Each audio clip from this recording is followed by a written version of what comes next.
diseases, and also the division of the diseases. That means we have categorized the diseases based on their spread. So based on the spread, diseases can be classified into two types. That is infectious diseases and non-infectious diseases. So that we also came to know about generally the difference between the infectious and non-infectious. Non-infectious, they will be having the internal causes. That means these diseases, if a person is suffering from non-infectious disease, it will be limited to that particular person only. It does not spread from one person to another person. So that kind of disease will be called as non-infectious disease, and the cause will be internal. That means internal, if the organ, if there is any deficiency in the performance of the organs, that internal cause will lead to this non-infectious disease. Whereas infectious diseases, they will be having the external causes. So infectious disease, they will have the external causes. Now what are the external causes for the infectious disease? They are the infectious agents. So these infectious agents will be the external. Now agents. So agents means the person who is suffering from infectious disease, he got the disease because of the some other organism, and that other external organism will be called as infectious agents. And there are many types of infectious agents. So you can see here there are bacteria, fungi, viruses, and also the disease carriers. So further in today's class we shall see in detail about the infectious agents and who are all the infectious agents, what are the diseases they used to cause, and how they used to transmit from one person to another person. So let's have a look at this video and note down all the important points that will be highlighted through this animated video. Infectious and non-infectious diseases. So, infectious diseases or disorder are caused by infectious agents such as bacteria, viruses, pathogens, nematodes, fungi, and disease carriers such as ticks, fleas, mosquitoes, etc. Now, let's see how these infectious agents can cause diseases or why they are called as infectious agents. Let's take an example of bacteria.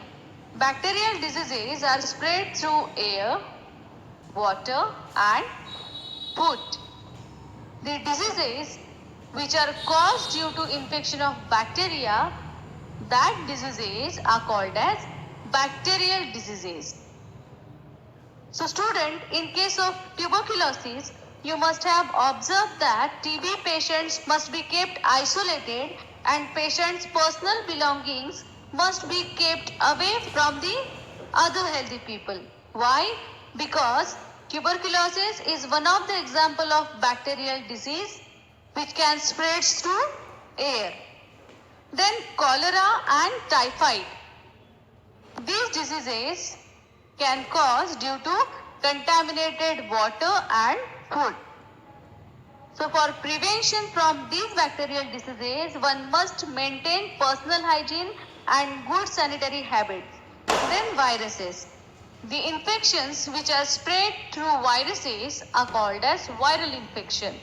And the examples of viral diseases are measles, chickenpox, polio, and many other diseases are there which are spread through viruses. Now, how they can cause diseases? But before this, let's see how these viruses enters into the host cell. It means in our body cells. So student, viruses are very active. Viruses first enters into the host cell, then they choose specific sites such as good bacteria which are present inside our body. Now, as the virus comes into the contact with host cell, virus induces viral material, that is genome, which is genetic material, and cause viral diseases. So, out of all kind of viral diseases, some diseases like measles, chickenpox are spread through air. Some diseases are spread through contaminated water such as hepatitis B and polio. Then some diseases are there which are spread through physical contact, that is chickenpox. So these are all the ways from which viruses can spread or viruses can transfer infection from infected person to the healthy person. Now let's talk about disease carriers, which is also known as vectors, because they carry diseases and transfers these infections from healthy person to infected person. What does it mean? The animals or insects which carries infectious microorganisms and cause diseases are called as disease carriers. And the examples are houseflies, mosquitoes, cockroaches. These are all the examples of disease carriers.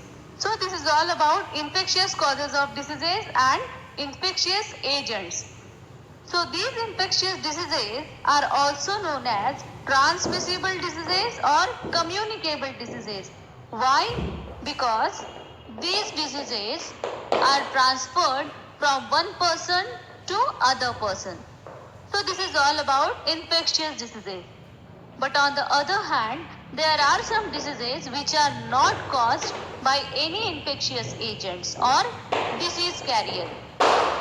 Instead of that, these diseases are generally internal and non-infectious. So let's talk about non-infectious causes of diseases. We can refer these diseases as communicable diseases and chronic diseases as the causes internal and due to which these diseases last for long period of time. Now let's see a few examples of non-infectious diseases such as cancer. Cancer can caused by genetic abnormalities. Then high blood pressure.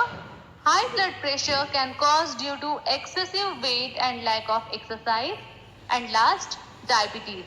Diabetes is caused due to poor functioning of pancreas. So for all these diseases, infectious agents and disease carriers are not responsible. By some genetical abnormalities or poor functioning of organs, all these diseases are called as non-infectious diseases. And that's our today's class. The further content will be continued in the next class. Thank you.